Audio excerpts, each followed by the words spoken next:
Really nice to see you. Can we start with the sense of optimism or lack of it for the new year? Of course, Keir Starmer has done a big interview with The Mirror this morning, talking about his promise for 2025. There's the front page of The Mirror.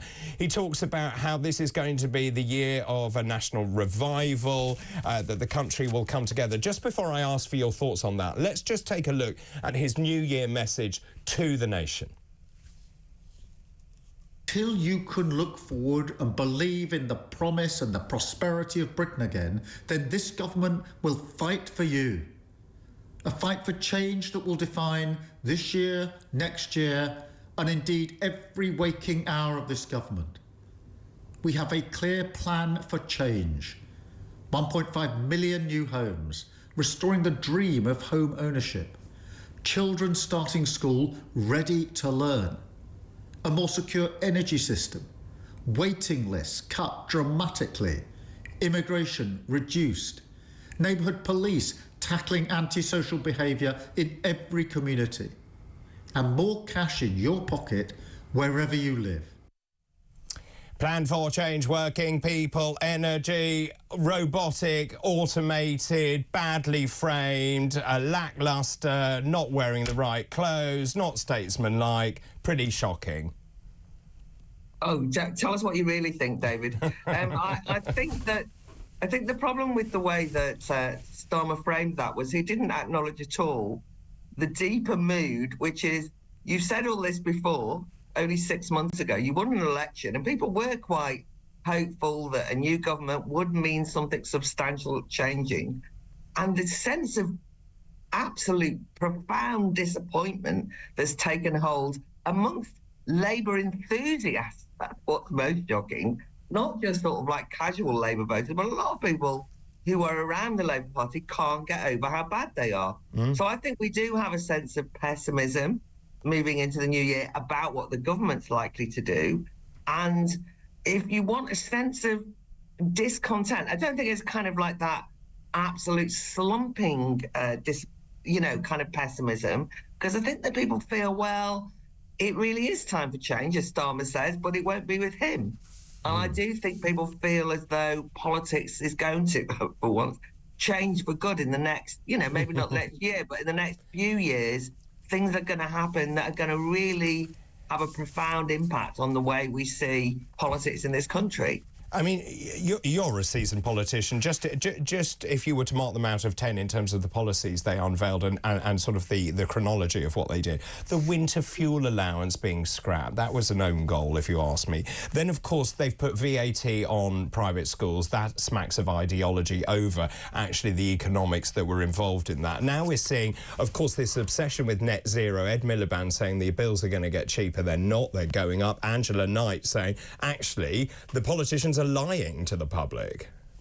I mean, there's quite a wide range of things. I mean, you've left out, because you would have to leave out because there's been an awful lot of them. You've left out the absolutely unconscionable attack on working farmers. Yes, well said. And the fact that one of the first things that Bridget Phillipson did as the Education Secretary was to scrap the Higher Education Free Speech Bill, which bodes badly. A bill which, by the way, had become an act of Parliament. It had gone through, been approved by the monarch, everything. A week before it was just about to come in, they got rid of it, showing a contempt for the democratic process and contempt for free speech. And I think we've also forgotten, well, not forgotten, but worth noting, the Stockport riots. And something profound happened very early on in that Labour administration, which was terrible civil unrest, very scary if you were watching it. And, I don't want to sugarcoat it. There were times when you felt that some people on the streets were indeed racist, that there was kind of race riots happening, that things are out of control. But nonetheless, expressing a deep and profound sense of alienation that many people feel at the moment about not being told what's going on, two-tier policing and so on. And what's the response of Keir Starmer? To basically threaten to lock up anyone who has posted the wrong things on social media and call everyone far right. And that tone deafness I think, is what we've seen, because you listed a number of things which we might well be very worried about in terms of energy, the private schools, national insurance contributions going to have a profound impact on jobs. All of these things, it's more that you get a sense of the overall package of Labour is vindictive in a way, a rather chippy, vindictive attack on what they think will be populist targets, like private schools, like big rich landowners, like rich pensioners, all this sort of thing. And they get it wrong every time. They do. But also a really draconian, authoritarian feel underneath it all, that they're going to really persecute you if you say the wrong thing and if you don't go along with them. Has that been, I suppose, in some senses, the most powerful sign being sent by the government, the fact that it's been curtailing free speech, expression of thought? I think that's a very worrying prospect for 2025 that we all need to be on our guard against. And just that sort of sense that if you're not with them, that they're going to demonise you and effectively set you up as bigots. And that's very worrying. We know that there's already talk about potentially bringing in an increase in hate crime legislation, particularly around Islamophobia. And we all know that that will have a very negative impact on our ability to discuss, on the one hand, the immigration issue, on the other hand, the issues around security and fear of the rise of radical Islam and Islamism rather than the religion itself. And we won't be able to make the distinction between ordinary Muslim people who live in the UK and the fears that we have about a radical version of that and the absolute scary nature of the nihilistic jihadis support that we know happens in this country, let alone worldwide. And they're talking about bringing in a law that will clamp down on Islamophobia, which will mean that you can't talk about it. Very dangerous times, but also the fact that they've scrapped this new act from the university campuses implies that anyone who goes on about cancel culture is just a culture wars warrior. Well, you ask students and academics at the moment whether the atmosphere on campus is one of open, intellectual endeavour where you can ask difficult questions and so on and so forth. Certainly not. No. It's as vicious there as it's ever been, and the Labour government are just indifferent to it. They don't care. Let's look at Kemi Badenoch's speech, shall we? This is her message to the British people at the time of New Year. Happy New Year. Like all of you, I am looking forward to a 2025 that is full of hope, security and prosperity. The Conservative Party is also going through a period of change. This process of renewal will be a long-term project. Things may be bumpy along the way, but the party I now lead is going to do things differently. Watch. Claire, nothing about the country, all about the Conservative Party. But it had the merit of being quite short, David. Yes, that's also true.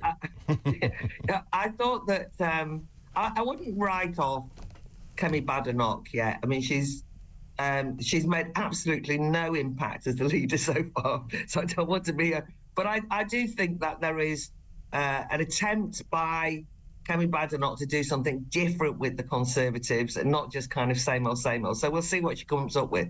OK. My general view is that the mainstream political parties are imploding before our eyes, and they won't survive this in the same way that they did. It's a new era. I think that is absolutely spot on. Now, let's talk about Reform UK. Nigel Farage, he chose a very different location. He chose Blenheim Palace, the birthplace of Winston Churchill. You and I both know that Nigel Farage has a very keen interest in history and Britain's place in the world. Let's take a look at his New Year's speech. Fish rots from the head down. We have been appallingly led in this country now for several decades. We are in societal decline. We are in economic decline. Most people are getting poorer with every year that passes. We're losing any sense of national identity. And we're actually teaching kids at school that people like Winston Churchill, born in this palace, are bad people and that our country's history is something to be ashamed of. It was also because I'd fought so hard and so long for us to get back our independence, Brexit, taking back control of our own lives, and to see that completely squandered by a Conservative Party who frankly never believed in it, but used it for electoral advantage in 2019. Claire, your thoughts? I think Nigel Farage's, I thought it was a very well-toned, good New Year message, actually. I don't always agree with everything that Nigel says, but I really thought this was spot on. One thing that he just struck a chord on there was that very important recognition of the importance of having some sense of pride in one's country and in one's history and in one's tradition. And that the reason why I mentioned that was because in Keir Starmer's speech, he said, oh, we're proud of the past as well. We're going to have these big celebrations for VED Day and VJ Day. And the reason why I don't believe a word of that, by the way, is that at the same time, they've just announced a major curriculum review of what's taught in schools, with Bridget Phillipson saying she's going to decolonise all the different, that they're going to be made reflective of diversity and brought up to date. And you just know that's the whole decolonisation project. So Nigel Farage was much more sober about saying, no, we really have to take some pride in our history if we're going to move forward in the future. I, of course, liked his message of take back control, because I think that aspiration to be in control of your own destiny and to control your laws and borders and so on has never been fulfilled. And yet that desire is never been, is as strong as ever. And I think that's what both Labour and the Conservatives have not been able to fulfil. I don't know whether Reform can do it, but I'll tell you what, everybody I know, regardless of what they think of Farage, are saying they'll consider Reform, voting for Reform. They've got a sense of dynamism around them that, not necessarily because of the Great Manifesto, but they represent that new populist surge that says, we want to take control, we want a different kind of politics, and good luck with that. I mean, what's not to like about that? That's a very optimistic thought for the future, I think. Well, of course, Claire, last night was New Year's Eve. Fortunately, the celebrations in London did go ahead. I feel very sorry for those in Edinburgh. Of course, they had to cancel due to the inclement weather. But just in terms of London, Sadiq Khan, not exactly the most popular person in the world. He got his gong. Actually, Theo earlier on was saying that now Sadiq Khan has got his gong, that may be game over. He won't stand again to be London Mayor. Let's see. I don't know whether he's got his eye on the top job. We shall see. Time will tell. However, despite the amazing fireworks, Sadiq Khan couldn't stop himself, could he? He had to put a political message in there, using things can only get better from 1997, the Labour theme. Let's just take a look at a few snapshots of the celebrations in London.